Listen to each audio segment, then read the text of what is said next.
Great news. Incredible news. If you're a fan of the potato, Idaho or not, just the potato, they're good for you. It's nice to hear. I'm not a potato fan at all. I like sweet potatoes, but that's about it. But it says it's good for your cardio health, which is good. But it's also good for weight management. Now, I have never heard the potato, a white potato, was good for you until today. I know, right? Isn't that now. great? Because I'm a steak and potatoes kind of guy, and I love baked potatoes, and you hear that. You shouldn't eat too much. You still shouldn't eat too much of them. But they're still good for you. Anything except maybe kale. You can probably eat all the kale you want to, and you'd be fine. A lot of vegetables you can eat a lot of because they're low in calorie. Mm-hmm. And they're yummy. They're good. And if they're high in fiber, you'll be sitting on the toilet for a while. Well, they do say the potato does help with that. Oh, it does. Yeah. Hey, works things through. You know? But they're heart healthy and all that other stuff. I don't see. Okay, depending on what we do with the potato, it could be unhealthy, like a French fry. Or the fully loaded. Or the fully well, then that's not the potato that's the problem. It's the bacon and the cheese and the sour cream and all the butter and the stuff. Scott can weigh in on this because he's a potato guy, I think. Yeah. Do tater tots and hash brown casseroles count? I know. That would be wonderful, wouldn't it? Sign me up. No, All right, come on. I think it's just a plain baked potato. And what's the fun in that? Oh, yeah. And otherwise, I don't know how you would prepare. I mean, a mashed potato without butter. You'd have to do it that way, right? Or salting the outside of the skin. Is that not the best thing? My wife did that the other day. I said, "Why are you doing that?" She That's goes, good. It's supposedly, I guess it seeps in. I don't know. I like it when you use like a coarse salt and it's on the outside and then some ketchup. What's a coarse salt? Coarse salt. So a little thicker. Okay. You know, not That little crust going? Yes. It's good.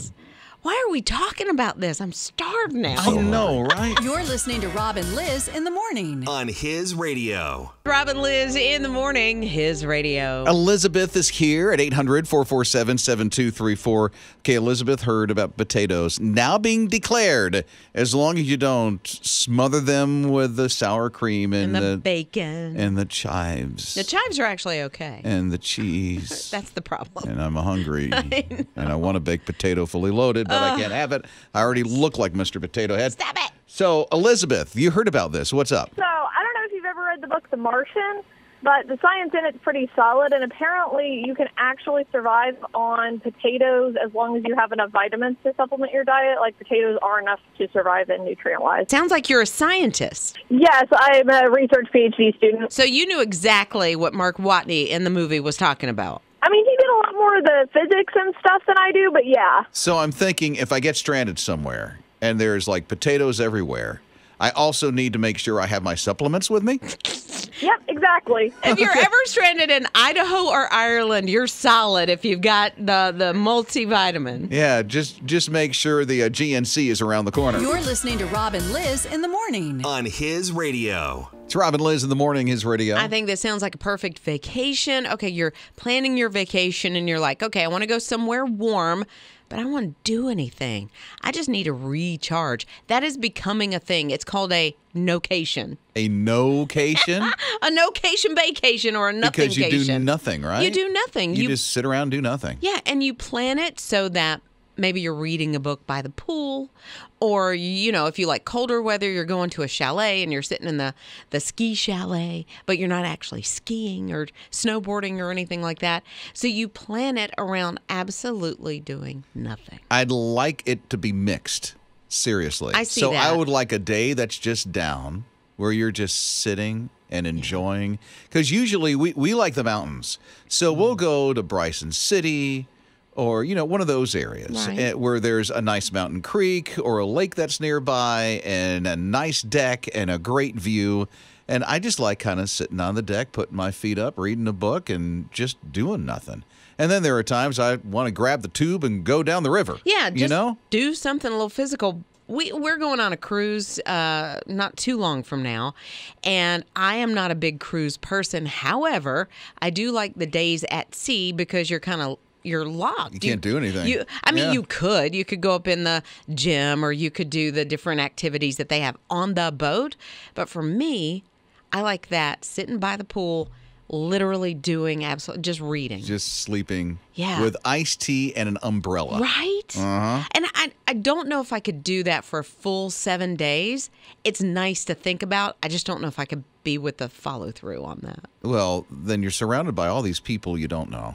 Well, that's true. I don't get in the pool on a cruise. Yeah. It's a little bit like being in a sardine can. It's a cesspool of germs. if you ask me. You're listening to Rob and Liz in the morning. His radio. Hearing about those no-cation things where you go on a vacation and actually do nothing but sit around and do nothing. And it sounds so good. Well, it makes me think about ways that you unwind. Oh, you know? Like, this does not sound like doing nothing. But for me, it's almost like doing nothing. But that is getting on my bike and just going out in the country and riding. Well, it gets you in a place where you can focus on your thoughts. That's what I like about Here's that another type thing. way that I unwind. What? And this is going to sound like you unwind doing this. This doesn't sound like nothing.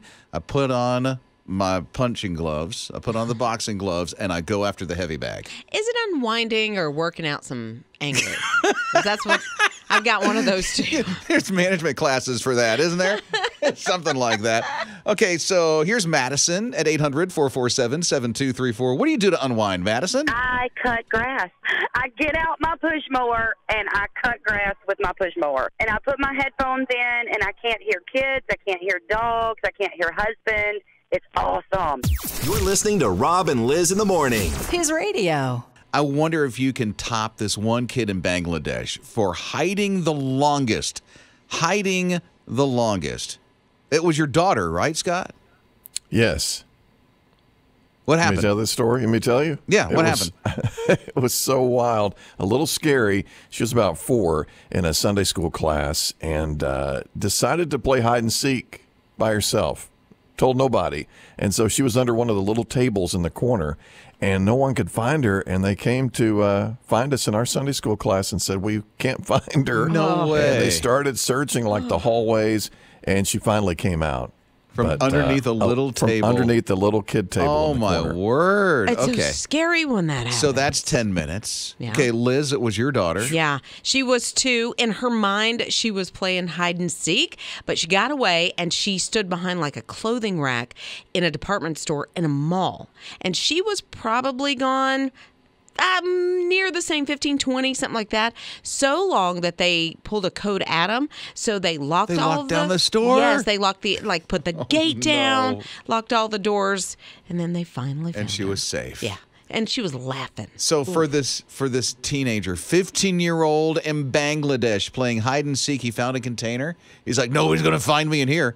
6 days later, 2,300 miles away, they finally found him. Poor kid. He wound up falling asleep in the container. Well, yeah, it's They 6 picked days. up the container, put it on a boat, and it went from Bangladesh to Malaysia, which is 2,300 miles. His first international trip. Right? Oh my, poor Found little him thing. 6 days later. Yeah. Opened up the container. There he was. He said, I fell asleep. Well, yeah, but he's hungry. Like he was dehydrated, like Oh, the yeah. whole thing. So he's fine from what I understand now. So that's good. I'm so glad Nope. that they found him after 6 Nobody days. tops that hiding place. You're listening to Rob and Liz in the morning. His radio. All right, so there is contraband coming in from Mexico, and it's not what you would think. Oh, yeah, it is. It's really? Yeah. You would? Okay. I know what it is. So it does make sense because I've been to the grocery store lately, and I can't I cannot wrap my outrageous. mind around what we're paying for this item.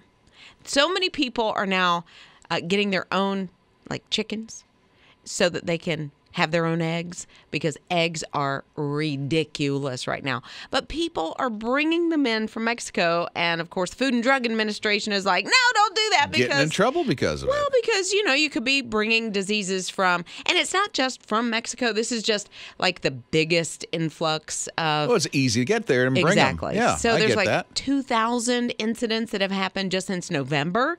That's a lot of eggs. Yeah, it is a lot of eggs. But, going to the grocery store, I usually buy 36 eggs at a time because I have 3 men, my husband and my 2 boys that live in the house, and they love eggs, especially the youngest.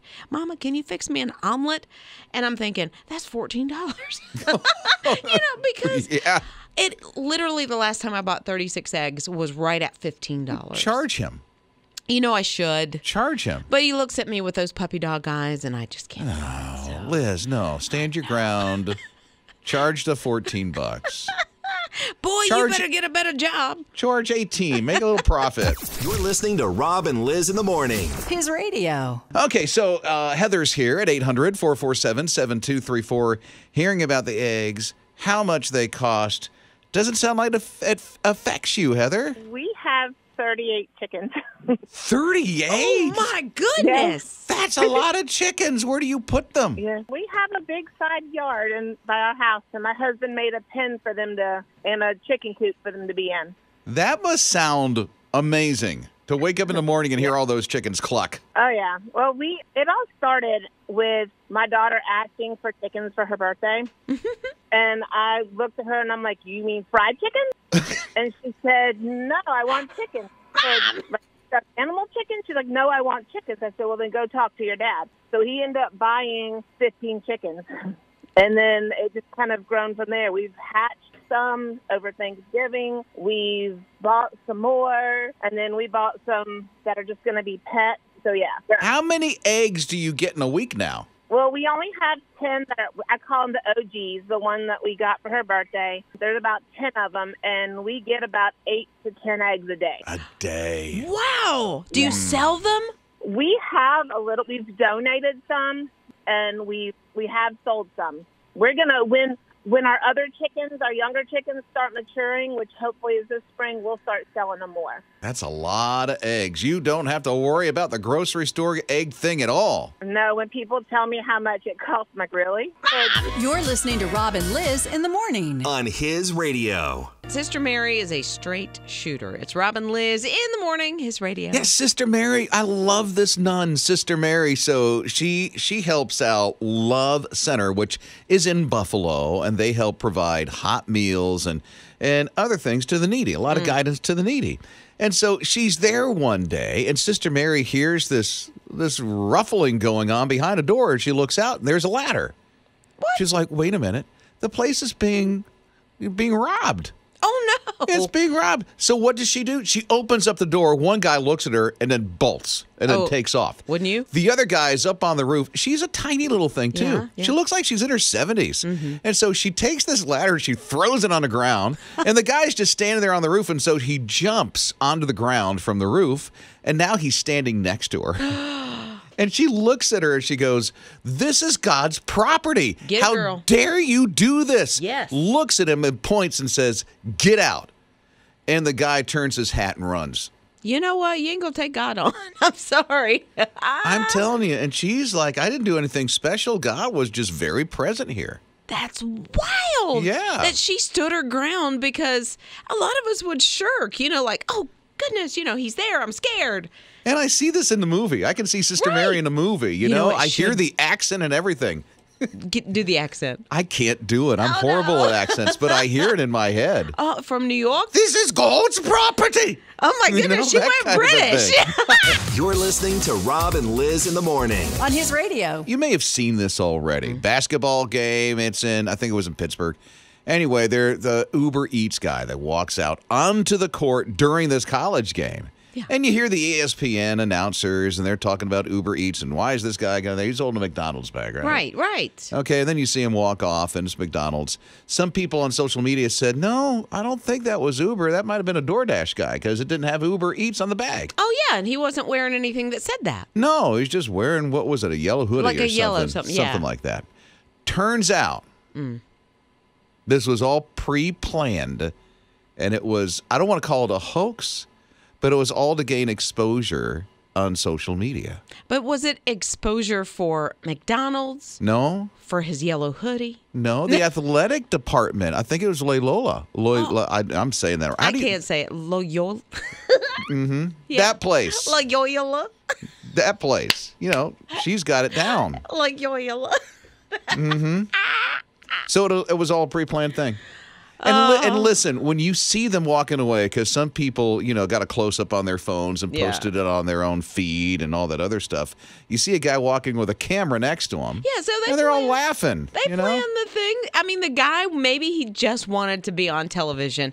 Well, he got it. But he walks out to the corner, like in the middle of play. Mm-hmm. And if I had been one of the players that he walked in front of trying to make a shot, I'd have been a little upset. Like, dude, what are you doing? Bounce the ball off his forehead, right? Like it was a soccer header, and didn't take his Big Mac. It's like, give me that Big Mac. What are you doing out here? You're listening to Rob and Liz in the morning on His Radio. It's Rob and Liz in the morning, His Radio. If you like to wear leggings or that kind of tight under a big shirt or a dress or something like that, not me, man. No, not you. That's a bad word picture. Seeing me in leg tightings. Oh my word. Okay, so it's a horrible visual. That's been the fashion trend because it's comfortable. And guys in leggings? No women in leggings. No, ladies. But the hair in my legs would pop out of them. Well, it's horrible. I'm not going to shave. So there's a new fashion trend that is probably even more comfortable than leggings. I don't know if it's going to take off, though. It's a wearable beanbag. What? Okay. A wearable beanbag? What does that even look like? Literally a beanbag. So if you think of a baby or an infant, a toddler's jumper, okay, and it doesn't have legs in it, you just put your legs through the little holes, the leg parts, and then it kind of comes over the top. This is what's happening. This is the new trend, but it's for adults and kids, and it's a beanbag that's around your body so that you're comfortable all day. Before you Google this and look at the real thing, I would love for you to Google first H&R Puffin stuff. And that's what this beanbag thing looks like that she's showing me right now. It does. Without the head. Without the head of it, yeah. So what they're pushing it for is like if you're playing video games or you're scrolling on your phone a lot, that you always have a comfortable place to sit. Come on. Really? A wearable beanbag. You wear the beanbag. Okay, the cost? Is it silly? To me, it's silly. How much? It's like $125 for the big one. So for the adult one. The kiddie one is a little cheaper. I think it's still like $60 or $75. Really? Yeah. No. And a wearable beanbag. Can you imagine? That'd be great on October 31st. You're listening to Rob and Liz in the morning on His Radio. I'll be honest, when I took a look at some of these, I went, this is cheesy. Really? Yeah. Okay, like cheesy. what? Go get a hug. I'm thinking, come on, Absolutely. Listen. Bake cookies. I love the way you're saying that. Listen, you go hug somebody. When you have physical contact, your blood pressure goes down. Oh, listen, when you're going through it, you kind of do need a hug. So, that's true. And it doesn't matter if it's, a friend. Honestly, if I get a puppy hug, I'm all in. I'm feeling so much better. So I think, and baked cookies. Cookies. That sounded cheesy to me. No, I'm sure that really helps out. And when I saw get a hug, I'm like, come on. But listen, I started thinking about it, and I changed my mind. I'm like, well, you know what? When I'm going through something, if I get a hug from somebody when I'm like devastated, it does help. Yes. So as cheesy as it sounds, it really is real. Right. Okay. Well, another one is listen to music. Absolutely. I know. I thought that was cheesy too. I'm like, but yet when I'm going through it, I will put on a certain playlist. Right. A song that just touches your heart. Yeah. Or I cry with the love songs. There's nothing wrong with that at all. I don't know why I'll go through a mood like that. And I have a playlist of all these sappy love songs. Yeah, but when you're going through it and the tears come, it really it's works a release, it out. Right? It is. It works it out of your heart. So when you're okay, or if you're going through kind of a mood and you look at this list, you go, oh, come on. Really? Go bake cookies. I'm like, wait a minute. Go back to the other. I want a hug. I mean, bake cookies. Bake cookies. But yeah, when you're going through it and you actually do it, it does help. It does help. Another one, text a friend. Okay, what's the voice on that one? Regis Philbin. Not phone a friend. Text a friend. Yeah, good, because it's today.